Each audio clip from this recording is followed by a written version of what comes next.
अस्सलाम वालेकुम viewers, how are you. उम्मीद है आप खैरियत से होंगे। जिस तरह आपको पता है हमने first year second year 9th chemistry start की है और इसमें मिक्स कुछ लेक्चर में दे रहा हूँ हर एक क्लास के हवाले से।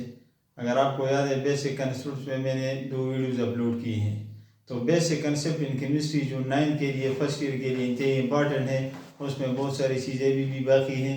तो बेसिक कंसेप्ट को हम आगे लेके जाएंगे। मज़ीद आपका जो बेस है वो केमिस्ट्री में हम बनाने की कोशिश करेंगे। तो आइए आज एक नई वीडियो बनाते हैं, उसमें बेसिक कंसेप्ट के हवाले से कुछ नई मालूमात आपको देंगे।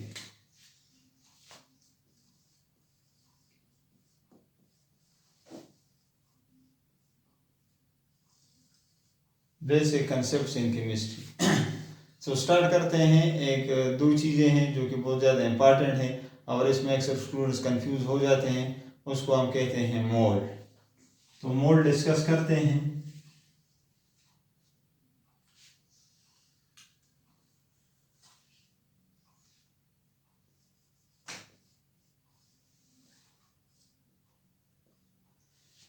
मोल हमारे पास क्या है, मोल केमिस्ट्री में हम किस पर्पस के लिए इस्तेमाल करते हैं और इसका मकसद क्या है। मोल असल में this is a unit of mass but not in SI system. In SI system the unit of mass is kilogram, but mole will be used during chemical analysis, so it is also a unit of mass. But when it will be used, if we write different chemical equation, if we write different balanced chemical equation, then we will use mole. So mole असल में है quantity of reactants and products during chemical equation. मोल जो है असल में quantity है reactant और product का। जब हम केमिकल इक्वेशन लिखते हैं, बैलेंस केमिकल इक्वेशन लिखते हैं, तो मोल भी हमारे पास क्वांटिटी है, किलोग्राम भी हमारे पास क्वांटिटी है। दोनों में डिफरेंस क्या है? Kilogram is the unit of mass in SI system and mole is also a unit of mass, but it is used in analytical chemistry and during chemical analysis we use mole. तो जब भी हम different atoms लिखते हैं, molecule लिखते हैं, उनका मास जब भी हम ग्राम में एक्सप्रेस करते हैं तो that is equal to mole. Suppose मैं क्या लिखता हूँ, hydrogen atom. I have written hydrogen atom. Hydrogen atom का मास नंबर क्या है? 1। अब अगर इस 1 को मैं लिखता हूँ ग्राम में तो फिर this 1 gram is equal to mole. इसका मतलब है कि हाइड्रोजन का मास जब भी हम ग्राम में लिखते हैं उसको हम मोल कहते हैं। That is the quantity of hydrogen atom. अब मैं लिखता हूँ H2O और यहाँ पर मैं क्या लिखता हूँ? मॉलिक्यूल। मैंने वाटर लिख दिया और वाटर क्योंकि हमारे पास मॉलिक्यूल भी है, कंपाउंड भी है, तो मैंने मॉलिक्यूल लिख दिया। ठीक है। अब वाटर का अगर मैं मास निकालना चाहता हूँ तो एक हाइड्रोजन का मास 1 है। फार्मूले में अब जाए, कितने हाइड्रोजन है? 2, तो 2 से मल्टीप्लाई करेंगे, फिर प्लस ऐड करेंगे। एक ऑक्सीजन का मास नंबर पीरियड टेबल में क्या है? 16 है। यहाँ पर कितने ऑक्सीजन है? 1 ऑक्सीजन है। तो इस 16 को हम मल्टीप्लाई करेंगे 1 के साथ, तो ये हमारे पास क्या आ जाएगा? 18 ग्राम आ जाएगा। So this 18 gram of water is called as mole. इसका मतलब क्या हुआ कि when masses of atoms, molecules and compounds, उनके masses को जब भी हम ग्राम में लिखते हैं तो फिर इसको हम क्या कहते हैं? मोल कहते हैं।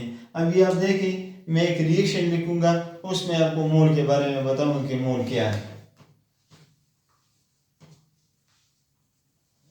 सपोज मैं लिखता हूँ एक रिएक्शन, कार्बन इज बर्निंग करता है in the presence of oxygen to form carbon dioxide gas. Okay, यहाँ पर ये है ऑक्सीजन। अब इससे मोलर रेशियो हम निकालना चाहते हैं कि कार्बन के कितने मोल्स है, ऑक्सीजन के कितने मोल्स है और कार्बन डाइऑक्साइड के कितने मोल्स पैदा हो चुके हैं। तो हम यहाँ पर देखेंगे, इस साइड पे देखेंगे कि कोई फिगर है या नहीं।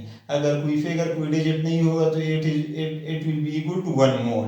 सो यहाँ पर है 1 mole, that is the symbol of mole. 1 mole of carbon reacts with 1 mole of oxygen to form 1 mole of carbon dioxide.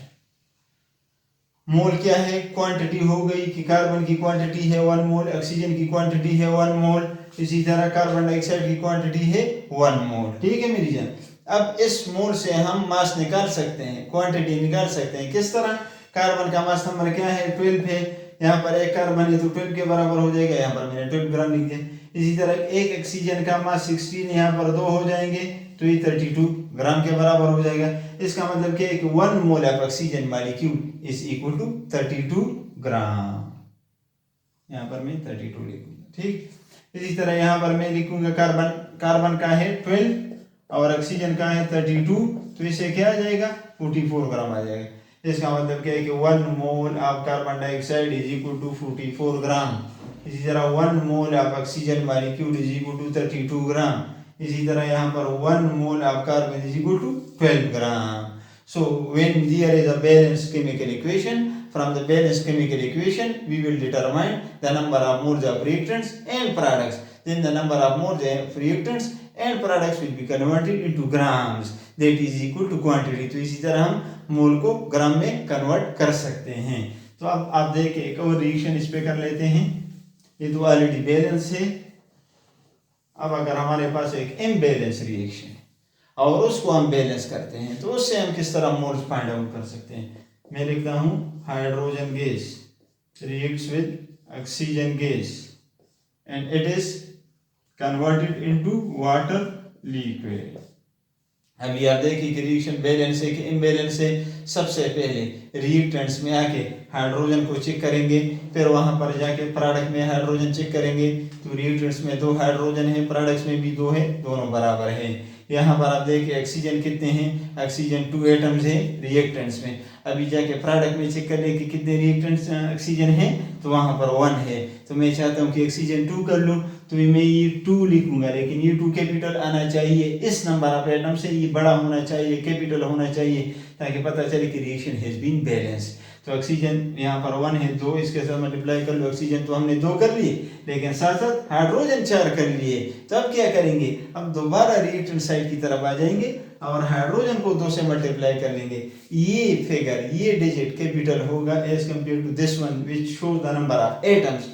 जो नीचे एटम्स है, जो नीचे फिगर्स हैं, ये हमारे पास क्या रिप्रेजेंट करते हैं, ये रिप्रेजेंट करते हैं नंबर ऑफ एटम्स को। साइड पे जो फिगर होगा वो हमारे पास नंबर ऑफ मोल्स है। तो मोल्स इस तरह हम रिएक्शन में मोल्स हम इस तरह लिख सकते हैं कि साइड पे जो फिगर होगा वो नंबर ऑफ मोल्स को रिप्रेजेंट करेगा, नीचे जो फिगर होगा वो नंबर ऑफ एटम्स को रिप्रेजेंट करेगा।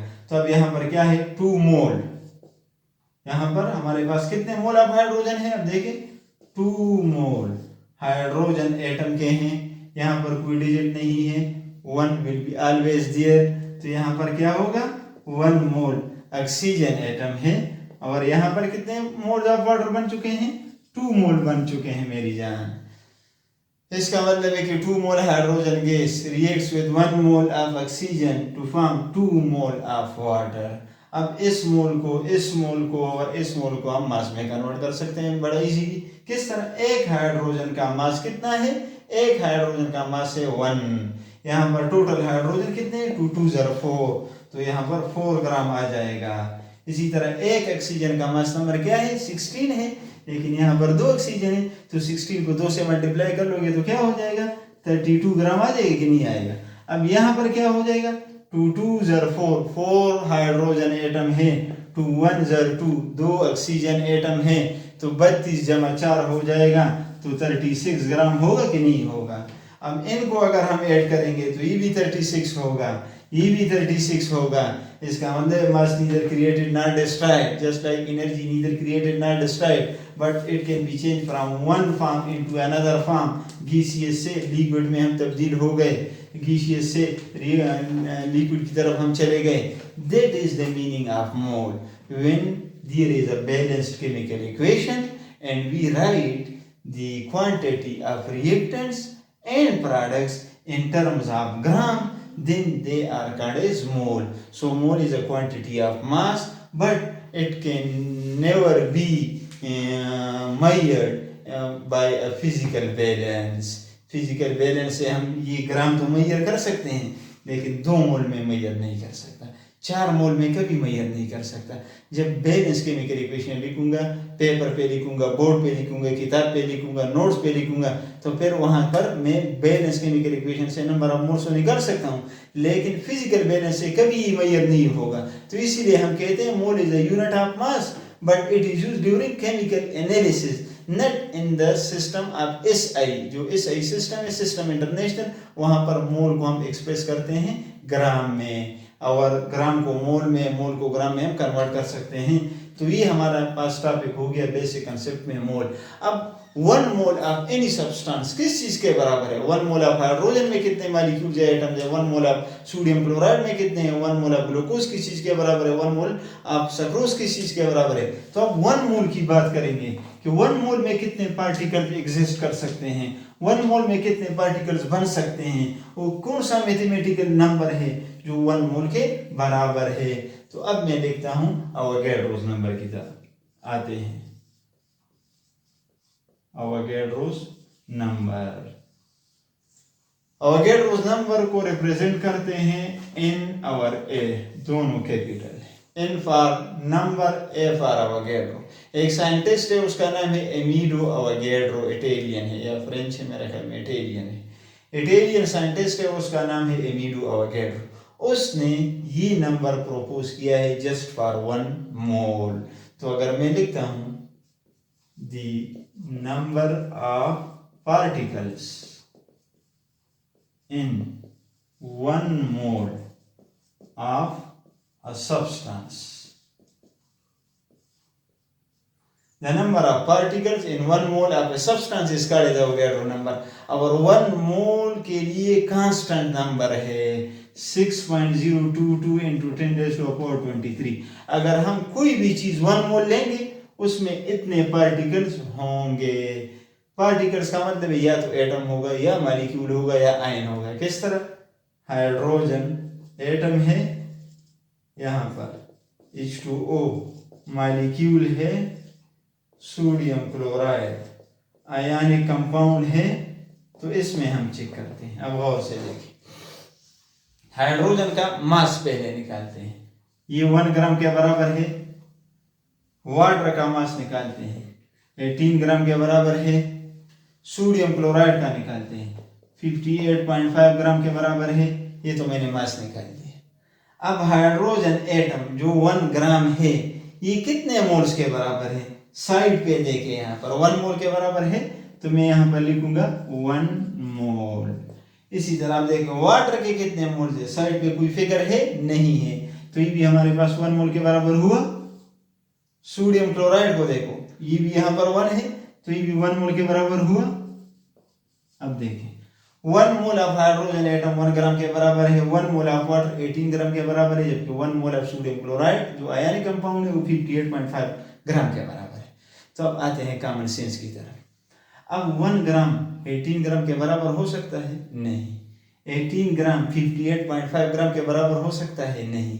लेकिन कब बराबर होगा? जब हम इनके मोलर रेशो को इक्वल लेंगे।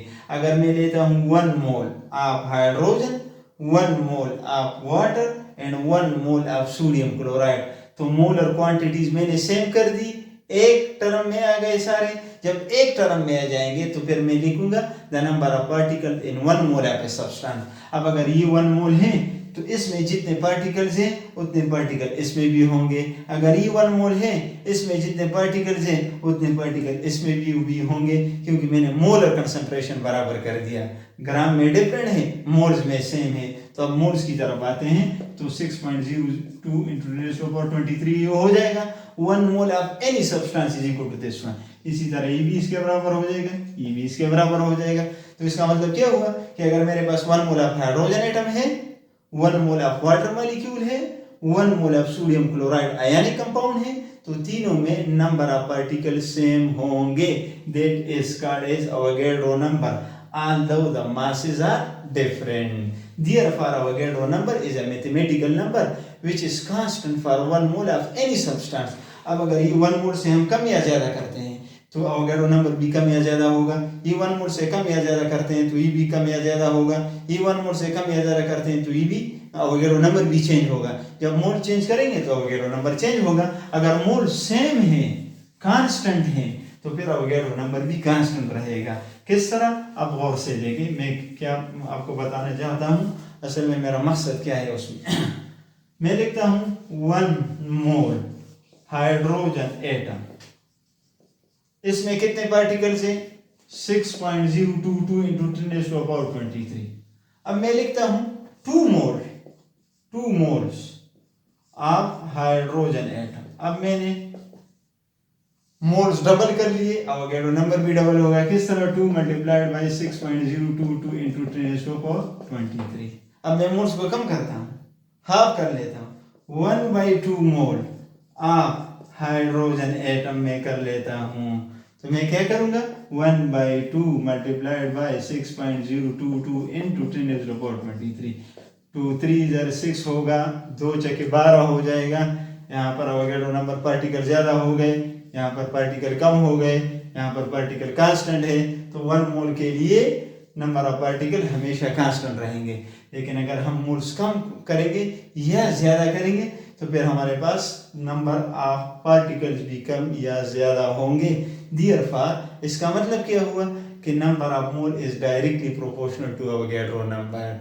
कि नंबर ऑफ मोल मैंने ज़्यादा कर लिए तो अवोगाड्रो नंबर भी ज़्यादा हो गया, नंबर ऑफ मोल मैंने कम कर लिए तो अवोगाड्रो नंबर भी कम हो गया। तो दोनों के दरमियान कौन सा रिलेशन इस्टेब्लिश हो चुका है? डायरेक्ट रिलेशन इस्टेब्लिश हो चुका है।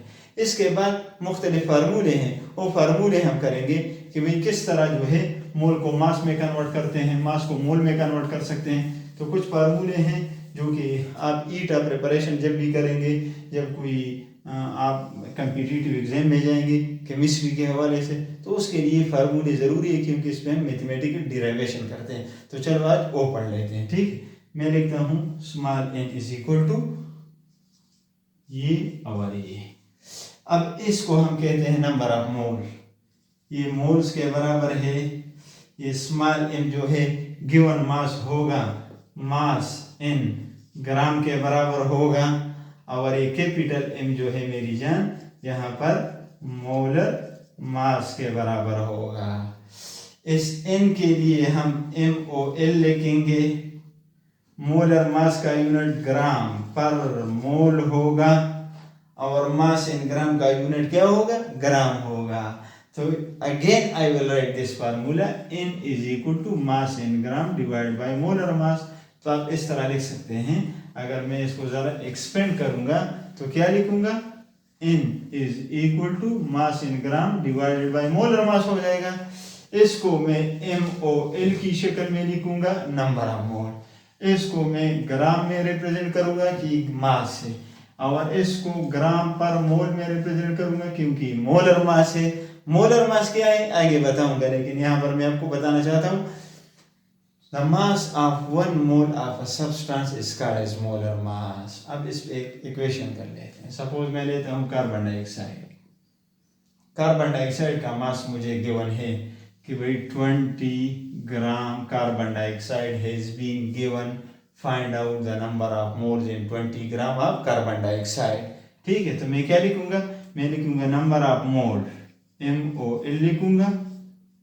यहाँ पर मुझे दिया है 20 ग्राम। मोलर मास कार्बन डाइऑक्साइड के फार्मूले से मालूम होगा, यहाँ पर 12 होगा जमा यहाँ पर 16 मल्टीप्लाइड बाई 2 होगा, 44 ग्राम पर मोल आ जाएगा। तो मैं लिखूंगा 44 ग्राम पर मोल। तो हमारे पास नंबर ऑफ मोल ग्राम ग्राम के साथ कैंसिल हो जाएगा, मोल ऊपर चला जाएगा, तो हमारे पास मोल का पावर प्लस में आ जाएगा। ठीक है, ये इस पे डिवाइड हो जाएगा तो नंबर ऑफ मोल इससे मालूम हो जाएंगे। तो अगर मास हमारे पास गिवन है तो इस फार्मूले पे हम नंबर ऑफ मोल्स मालूम कर सकते हैं। अब अगर मास गिवन नहीं है तो फिर कौन सा फार्मूला यूज होगा, फिर किस तरह हम number of moles find out कर सकते हैं, और इस फार्मूले से हम मजीद और क्या चीजें बना सकते हैं। इस फार्मूले से हम कौन कौन सी स्पीशीज का मास मालूम कर सकते हैं। ये तो मोल्स के लिए है। अब इस फार्मूले को जरा चेंज कर लेते हैं, ट्विस्ट डालते हैं। देखिए n is equal to mass in gram divide by molar mass. अब इसके नीचे 1 है, क्रॉस मल्टीप्लाई कर ले। क्रॉस मल्टीप्लाई करने से m बराबर हो जाएगा नंबर ऑफ मोल और मोलर मास के। तो इस फार्मूले से हम मास इन ग्राम भी निकाल सकते हैं इफ मोल इज गिवन, और मोलर मास कंपाउंड के मॉलिक्यूल के फार्मूले से निकालेंगे। तो इस फार्मूले से हम क्या निकाल सकते हैं? मास भी निकाल सकते हैं। तो एक फार्मूले से दो चीजें हम फाइंड आउट कर सकते हैं। अब एक और चीज मैं आपको बताना है, एक तो ये फार्मूला हो गया, ठीक, यो नंबर ऑफ मोल्स के लिए। अब अगर number of moles mass in ग्राम मेरे पास गिवन नहीं है तो फिर मैं क्या करूँगा, अगर मास इन ग्राम मेरे पास गिवन नहीं है तो नंबर ऑफ मोल्स के लिए बहुत सारे और भी डिराइवेशन है, लेकिन इस फार्मूले से पहले एक और फार्मूला आपको मैं करवाना चाहता हूँ, पहले वो जानने की कोशिश करते हैं। अब देख, मैं लिखता हूँ कैपिटल N और यहाँ पर लिखता हूँ स्मॉल n, यहाँ पर लिखता हूँ अवोगाड्रो नंबर। ठीक, ये फार्मूला मेरे पास मॉलिक्यूल्स के लिए होगा। किस चीज के लिए होगा? मॉलिक्यूल्स के लिए होगा।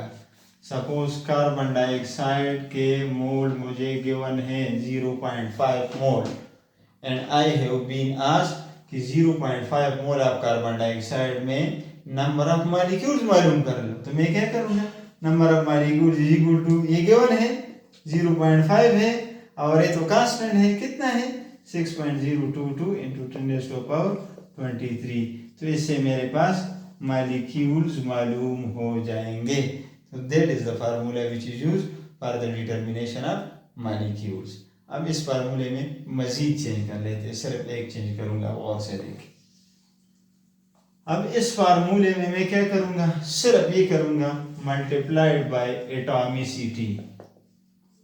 एटॉमिसिटी का मतलब है number of atoms, number of atoms. Atomicity का मतलब है नंबर ऑफ एटम्स। ठीक है मेरी जान। तो अब मैं क्या लिखता हूं, अब again carbon dioxide has been given और उसके मोल्स है 0.5 मोल और I have been asked that please determine total number of atom in carbon dioxide. क्या?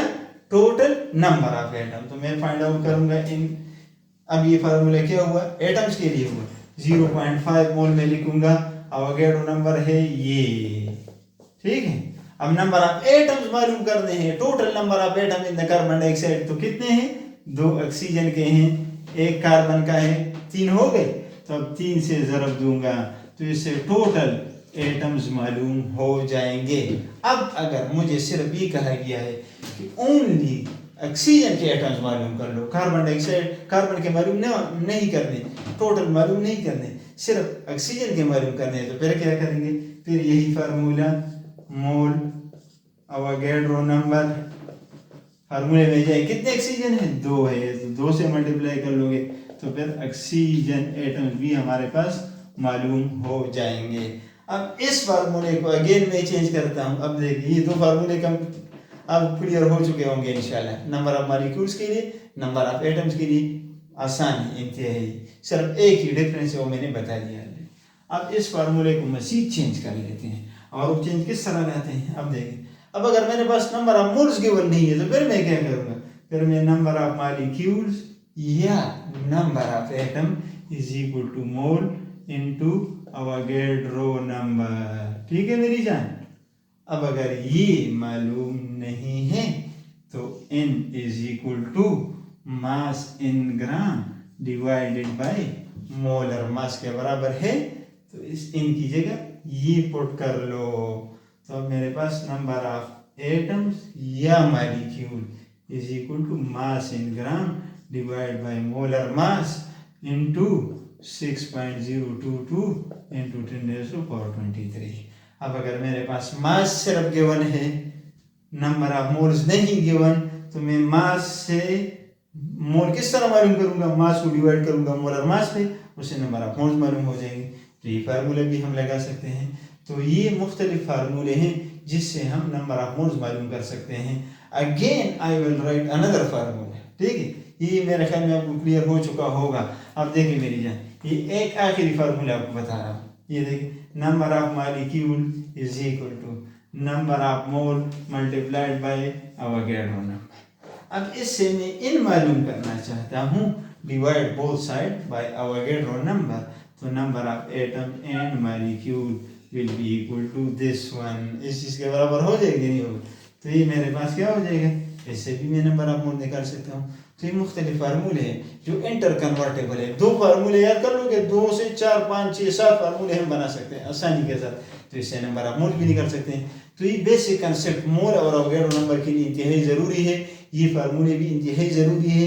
इन फार्मूलों के ज़रिए ही आप मैथमेटिकल डेरिवेशन कर सकते हैं, अदरवाइज आप मैथमेटिकल डेरिवेशन नहीं कर सकते। और गुड स्टूडेंट ऑफ केमिस्ट्री वही होगा जो मैथमेटिकल डेरिवेशन कर सकता है। अगर कोई मैथमेटिकल डेरिवेशन नहीं कर सकता, फार्मूले नहीं लिख सकता, तो इसका मतलब है कि वो केमिस्ट्री का अच्छा स्टूडेंट नहीं है। तो लिहाजा ये फार्मूले इसलिए मैंने आपको बता दिए ताकि आप सीख जाएँ। और इंशाल्लाह मुझे उम्मीद है कि ये वीडियो आपको ज़रूर पसंद आई होगी। इसमें थोड़ा मैंने ज़्यादा नॉलेज डाल दिया, ये वीडियो भी ज़्यादा हो गई, ठीक है, लेकिन ये आपके लिए है ताकि आप केमिस्ट्री के बेसिस को समझें। तो अगर आपको वीडियो पसंद आ गई होगी तो मेरे चैनल को सब्सक्राइब कर लिए और कमेंट्स में अपनी राय का इजहार दीजिए। Thank you so much.